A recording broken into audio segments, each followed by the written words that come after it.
This king made history in his country when he gave his powers to his people. He instituted the National Assembly. He realized that people needed to be involved more in their own government. While many protests are happening in other countries, millions of people fighting for democracy, hating their government, in one country, it's the other way around. Before I tell you about the world's most and perhaps only fully loved king, here are some unique things about his country. Located between the two most populated nations, this can be the happiest country in the world for having basic education and healthcare free for all, one of the lowest crime rates in the world, and almost no homeless people. It's also one of the fastest countries in the world to vaccinate its people against COVID-19. And the country where king is loved by its every citizen is called Bhutan. This is Jigme Wanchuk, the fourth king of Bhutan, who changed the whole system of his country when he decided to give his power to his people. We are thriving. And the reason we are thriving is because we've been blessed with extraordinary kings. But the Bhutanese love him so much that they literally refuse democracy. His Majesty undertook many tours around the entire country, met with every member, a representative of every member of the family in each district.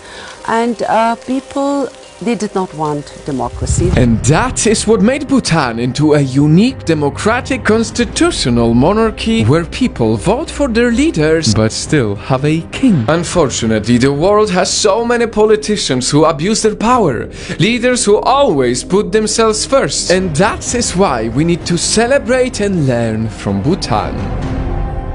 I truly believe that for a very small country like Bhutan, with an even smaller population, it is extremely vital that we have a shared national objective. In fact, Bhutan's strategy is so unique that its top priority is gross national happiness. You heard it right. Not gross national product, but gross national happiness. Gross national happiness, therefore, becomes a responsibility of the government or a mandate of the state to create an environment where citizens can pursue happiness. They have an actual law that states if the government cannot provide happiness, there is no reason for the government to exist. How unique type of politics is that, and how many countries could really use that?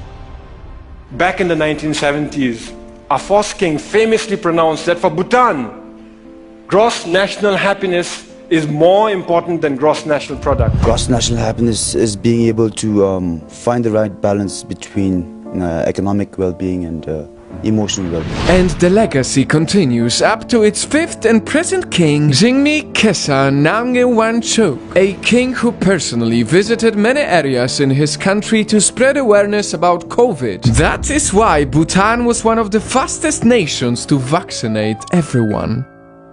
To top it all off, if a Bhutanese family loses a home, the king will give them a land where they can build a home and plant a garden for food. If a person gets sick or gets into an accident, they can decide to take either traditional or classical medicine for free. And after hearing all of this, there is no question why the government of Bhutan is very much respected and loved by its people. There's so much GNH going on in Bhutan that we are convinced that we are happy. And that is why we made this video, because if Bhutan was able to achieve all these things, then every country can. We just need great and true leaders who put their nation before themselves.